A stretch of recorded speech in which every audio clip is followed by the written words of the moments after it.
Hey guys, welcome into the armory today. Today we're looking at the 1917 Eddystone that is sporterized and chambered in 300 Win Mag. So the first big task for this rifle is going to be to find a way to mount an optic to it. So I like a full bridge rail on top instead of the little individual pucks.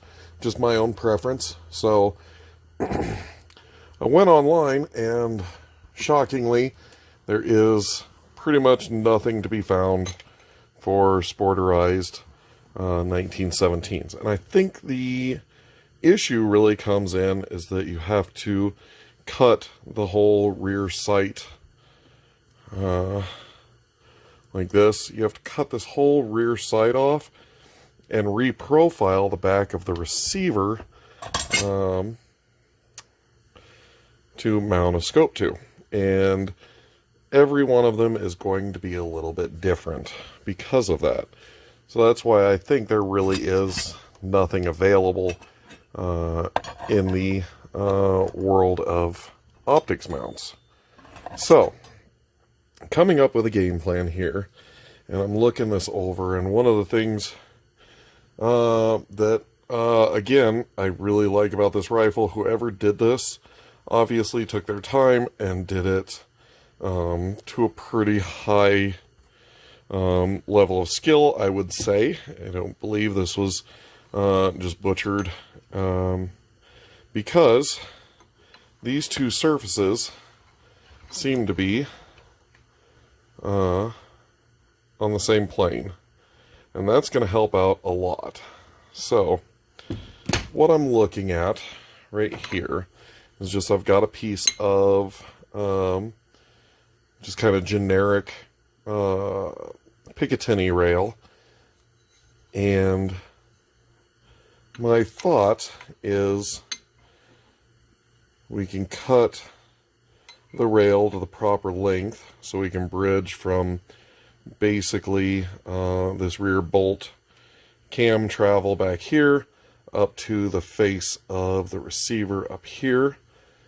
We can trim this down something like this, and I got this from a couple of pictures online. Let me show you the pictures of what I'm thinking and looking at right here.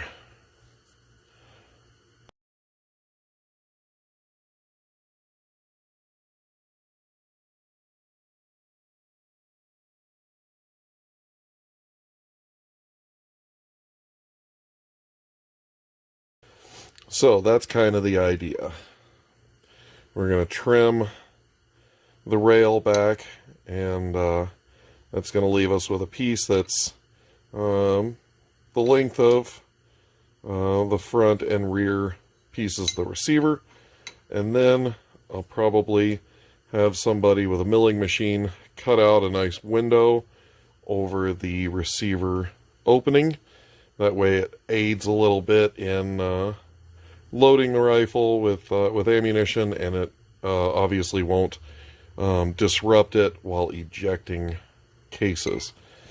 So this is kind of what I'm looking at, and I think this is actually going to work really, really slick. Now, the other obstacle, we've obviously got a square bottom right here, and the receiver is round. Now, it's not the end of the world, but to my liking, I would like it profiled at least a little bit, so it sits firmly on the receiver. Now, there's a couple of ways in my mind this can be done. I've seen pictures online where someone's obviously taken a mill and milled a flat into the front and rear portions of the receiver. That, I think, is going to be a lot more difficult. The other option would be to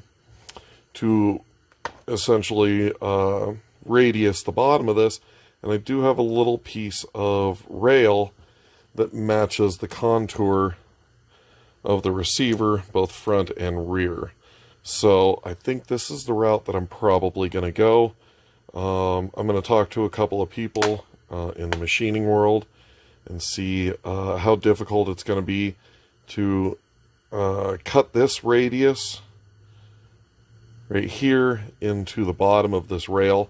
That way the rail will sit kind of firmly. It'll be in contact, but much more contact with the receiver than it would be just setting a square on a round. So you get what I'm saying here. That way we can get a nice firm fixture, so we can jig it up, drill holes, keep everything nice and square, and hopefully have a really nice scope mount for this. So in the meantime, I'm going to go try to find someone with an end mill and a desire to do something like this, and we'll just have to see where this takes us in the future. So that's my thoughts on this for today, and we'll just have to keep working on other things while we find the resources we need so we can get a rail mounted on this. Since figuring out that this was 300 Win Mag, I'm kind of really excited to get this up to the range and try to shoot some really expensive ammunition out of it. So, till next time, I'll catch you on the flip side. Bye, guys.